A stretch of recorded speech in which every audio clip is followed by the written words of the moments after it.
जय हिंद दोस्तों, कैसे हैं आप सभी। परसेंटेज का एक बहुत ही मज़ेदार टॉपिक हम लेकर आए हैं आज। ठीक है, बनाकर बहुत ही अच्छा लगेगा।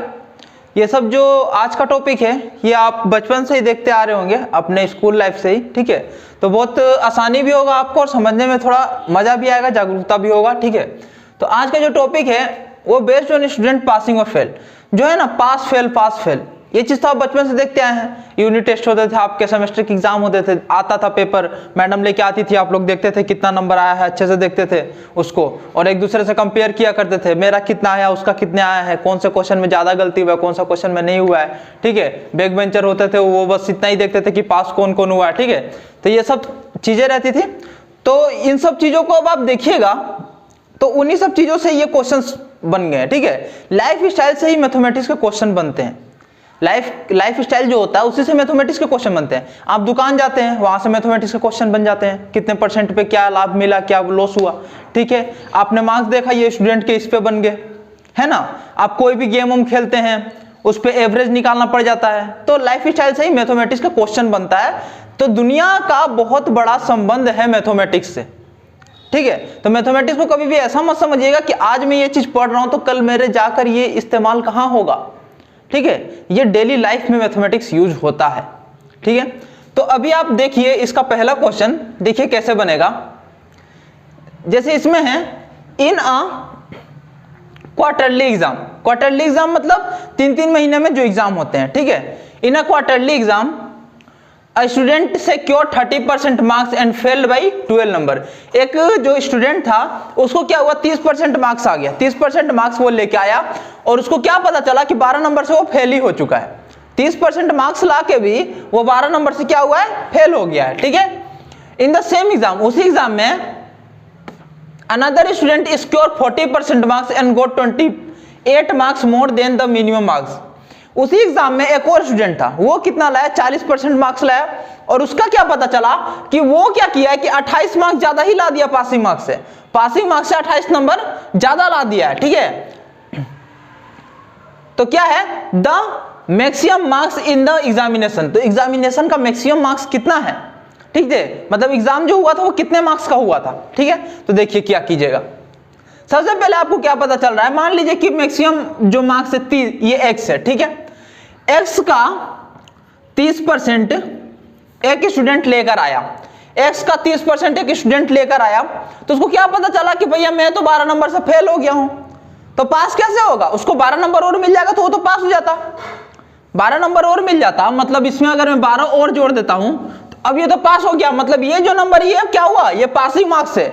ये क्या है, ये पासिंग मार्क्स है। ठीक है, इन द सेम एग्जामिनेशन, उसी एग्जामिनेशन में एक और स्टूडेंट था, वो 40% मार्क्स लिया है। वो कितना लेके आया, 40% मार्क्स लेके आया। तो क्या पता चला कि वो 28 नंबर पासिंग मार्क्स से ज्यादा ला दिया है। मतलब 40% का मतलब क्या है, पासिंग मार्क्स से 28 नंबर ज्यादा। ठीक है, तो इसमें मैं 28 जोड़ूंगा, क्यों, क्योंकि इतना दूर जो था ये तो पासिंग मार्क्स में मैंने बनाया था, क्योंकि 30% है, 12 नंबर जोड़ेंगे तब ये पास होता। तो इतना दूर जो था ये था पासिंग मार्क्स, इसमें मैं 28 और जोड़ दिया तो किसके बराबर हो गया, 40% के बराबर, क्योंकि 40% कितना है, 28 नंबर ज्यादा है पासिंग मार्क्स से। ठीक है, तो यहां मैं जोड़ दूंगा, अब दोनों बराबर हो गया, इक्वल यहां पे अब लगा सकते हैं। ठीक है, अब कैलकुलेट कीजिए, कट गया, क्या हो गया, 3x/10 plus 8 9 10 2 3 4 40 is equal to 4x/10। अब इसको कर दीजिएगा यहां पे, 10 equal to 3x plus 400 is equal to 4x/10। अब ये 10 कट जाएगा, मतलब ये इधर जाएगा उधर जाएगा तो कटना ही है, तो नीचे से ही काट दिए। अब क्या हो जाएगा, 3x plus 400 is equal to 4x। अब 3x उधर चल जाएगा तो x इज इक्वल टू क्या बच जाएगा, 400 बच जाएगा। तो x हमने क्या माना था कि ये वो मार्क्स है जो एग्जामिनेशन में जितना नंबर का एग्जाम लिया गया वही आपसे पूछा है कि maximum marks in the examination. तो एग्जामिनेशन का मैक्सिमम मार्क्स कितना है, 400 रुपया है। अरे 400 रुपया बोला, 400 मार्क्स है। ठीक है, तो पता चल गया आपको। इसी तरह से क्वेश्चन सोल्व होगा। ठीक है, कितना आसान है, बस हर क्वेश्चन का मैं बताता हूं, हर क्वेश्चन का एक इक्वेशन बनता है। मैथमेटिक्स का एक ही रूल है, हर क्वेश्चन का एक इक्वेशन बनता है और इक्वेशन सोल्व होता है, निकल गया आंसर। ठीक है, तो इस क्वेश्चन का क्या इक्वेशन बना, इस क्वेश्चन का ये इक्वेशन बना। तो बस हर क्वेश्चन जो भी टॉपिक में लाता हूं उसमें आपको बस बताता हूं कि इक्वेशन आप कैसे बनाएं, तो इस इक्वेशन को बनाना सीखिए कैसे बनेगा। ठीक है, अब इसको समझिए। इन एन एग्जामिनेशन, एक एग्जामिनेशन में 93% ऑफ स्टूडेंट पास, 93% जो स्टूडेंट थे एक एग्जाम में वो पास हो गए। ठीक है, 93% स्टूडेंट क्या हुए, पास हो गए, एंड 259 फेल। देखिए 93% स्टूडेंट जो है पास हो गए, ये परसेंट में दिया है, और 259 स्टूडेंट ये बता दिया 259 स्टूडेंट क्या हो गए, फेल हो गए हैं। ठीक है, the total number of student appearing at the examination, तो एग्जाम में कितने स्टूडेंट अपेयर थे। ठीक है, तो एक चीज देखिए 93% क्या हुए हैं, पास हुए हैं। तो 100 में से 93, मान लीजिए 100% होगा, तो इसमें से 93 हटा दिए, मतलब 7% क्या हुए होंगे, 7% फेल हुए होंगे। और फेल होने वालों की संख्या कितना है, 259 है। फेल होने वाले की संख्या कितना है, 259 है। तो 1% इज इक्वल टू क्या हो जाएगा, 7% के बराबर 259 है, तो 1% के बराबर हो जाएगा 259/7, और 7 × 7 7 2 14 7 2 21, और क्या बच गया 4, और 7 7 49, तो 37 जो है 1% student is equal to 37 student. समझ में आया, समझ में आया ना। अब पूछा क्या है कि टोटल एग्जामिनेशन में स्टूडेंट कितना अपेयर हुए थे, तो टोटल तो अपेयर हुए थे 100 ना, 100 में से 93 पास हो गए और 7 फेल हो गए। ठीक है, तो टोटल तो 100 हुए थे। ठीक है, टोटल तो 100% हुए थे अपेयर। तो अगर 1% के बराबर 37 है तो 100% के बराबर क्या होगा, इंटू 100, तो 3700। ठीक है, तो 3700 स्टूडेंट जो है अपेयर हुए थे एग्जाम में, है ना आसान। ठीक है, इसके ऊपर कोशिश कीजिए बनाने का। इन एन एग्जामिनेशन, एक एग्जाम में 65% of the student pass in mathematics, 65% जो स्टूडेंट थे वो क्या हुए, मैथ में पास हो गए। ठीक है, तो यहां पे लिख देंगे हम मैथ्स में क्या हुए हैं, 65% स्टूडेंट पास हो गए हैं। ठीक है, और 48% पास इन फिजिक्स, और फिजिक्स में कितने पास हो गए हैं, 48% स्टूडेंट जो है फिजिक्स में पास हो गए हैं, और 30% पास इन बोथ में। देखो, और 30% स्टूडेंट ऐसे हैं जो मैथ और फिजिक्स दोनों में पास हुए हैं। 30% स्टूडेंट ऐसे हैं जो मैथ और फिजिक्स दोनों में पास हुए हैं। तो अब पूछ क्या रहा है कि how much % of student fail in both subject, तो दोनों सब्जेक्ट में कितने स्टूडेंट फेल हो गए हैं। ठीक है, तो एक लॉजिक समझिएगा। ठीक है, आप बोलिए कि मैं ये वाला फॉर्मूला जो होता है, ये फॉर्मूला मैं आपको नहीं बताऊंगा। ठीक है, मैं आपको एक लॉजिक बताऊंगा, उस लॉजिक से इस क्वेश्चन को सॉल्व कीजिए। देखिए, मान लीजिए 65 स्टूडेंट क्या हुए हैं भाई, ये पास हो गए हैं मैथ में। ठीक है, और 48 जो हैं ये पास हो गए हैं फिजिक्स में। तो भैया ये दोनों जो हैं ये तो भैया पास हो गए किसी ना किसी में, तो देख लेंगे टोटल स्टूडेंट वो होंगे जो किसी ना किसी में पास हो गए हैं। आपको वो स्टूडेंट चाहिए किसी में पास नहीं हुए हैं, तो ये स्टूडेंट तो पास हो चुके हैं, किसी ना किसी में तो पास हुए हैं कि नहीं हुए हैं। तो कर लीजिएगा, कितना हो जाएगा, 8 9 10 11 12 13 का 3 ऊपर 1 6 4 10 11, तो 113। ठीक, अब एक चीज देखिए, 30% स्टूडेंट ऐसे हैं जो दोनों में पास हुए हैं। ये स्टूडेंट वो हैं जो किसी ना किसी में पास हुए हैं, जिसमें से 30% स्टूडेंट वैसे हैं जो क्या किए हैं, जो वो हैं जो दोनों में पास हुए हैं। ठीक है, तो ये कितना आ जाएगा, माइनस कर देंगे तो अब इसमें से वो स्टूडेंट निकल जाएंगे। रुकिए, माइनस कर देता हूं, कितना हो जाएगा, 7 हो जाएगा। ठीक है, और इधर बच जाएगा 10, 3 11 4 5 6 7 8 9 10 11 87। हाँ, अब देखिए कितना आ गया, 87। तो ये 87 वो स्टूडेंट है जो किसी ना किसी एक सब्जेक्ट में पास हुए हैं। ये वो स्टूडेंट नहीं है जो दोनों में पास हुए हैं, ये वो स्टूडेंट है जो किसी एक सब्जेक्ट में पास हुए हैं, किसी एक सब्जेक्ट में पास हुए हैं। तो मान लीजिए हम ये 87% वो स्टूडेंट है जो किसी एक सब्जेक्ट में पास हुए हैं। तो 100% में से जो किसी एक सब्जेक्ट में पास हुए उसको निकाल देंगे तो मेरे पास आ जाएगा कि जो किसी में भी, जो वो स्टूडेंट जो किसी में भी पास नहीं हुए हैं, ठीक है।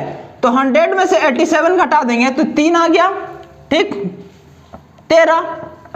तो 13% स्टूडेंट वो निकलेंगे जो किसी भी एग्जाम में पास नहीं हुए हैं, है ना लॉजिक। तो क्या हो जाएगा, 13 हो जाएगा। समझ में आया? एक बार और समझाता हूं।